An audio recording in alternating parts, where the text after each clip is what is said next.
So this section is going to be about World War II, the start of World War II, that is.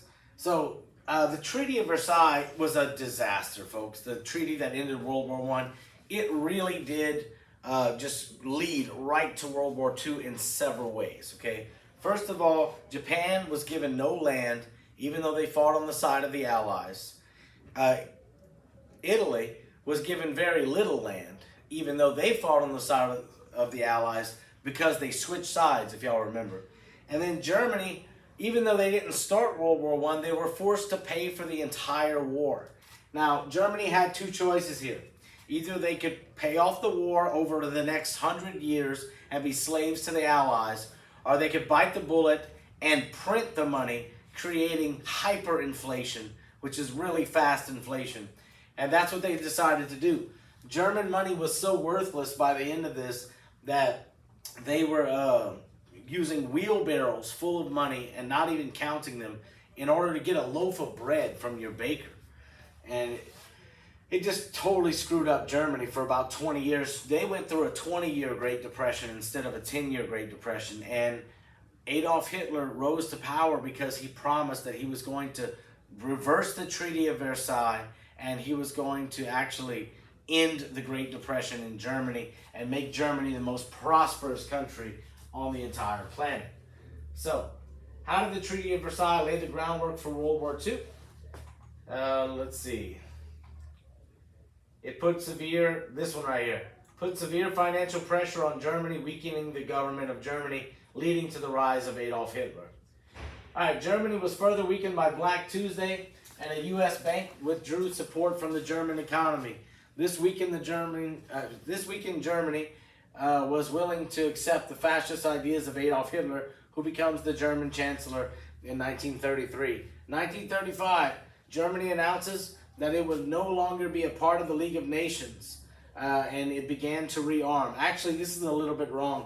Germany was already rearming in secret by this point, and once they invade the Rhineland, okay, which is the part, it's a part that France had stolen from Germany. It was the industrial heart of Germany with all the factories there. France had stolen that land from them. Hitler comes in with his 20,000 men and he reclaims the Rhineland without a single shot. And after that, he declares that he is quitting the League of Nations, which breaks the Treaty of Versailles twice, because he's broken it now by invading the Rhineland and he's breaking it by quitting the League of Nations. In general, France did not want to oppose the Germans, but Britain thought the Germans were reclaiming their own land. That was the excuse that Hitler gave every time. He said, we're just getting back what used to be part of our country.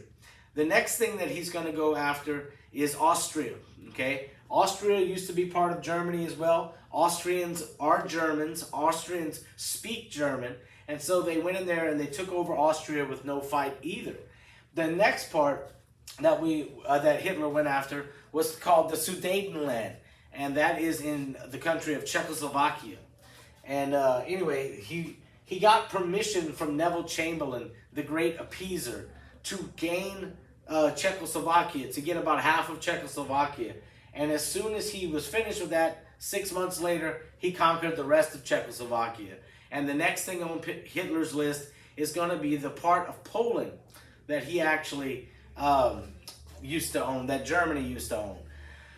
But he was afraid that if he went after Poland, that right after Poland, east of Poland is Russia. He thought that maybe Stalin would believe that he was going after Russia. So Hitler Hitler got on the phone with Joseph Stalin, and they worked out a deal where they would split Poland in half, and they would sign a non-aggression pact with each other. Not an alliance. It's just saying that they're not going to attack each other. And which later, of course, Hitler is going to break that with Operation Barbarossa.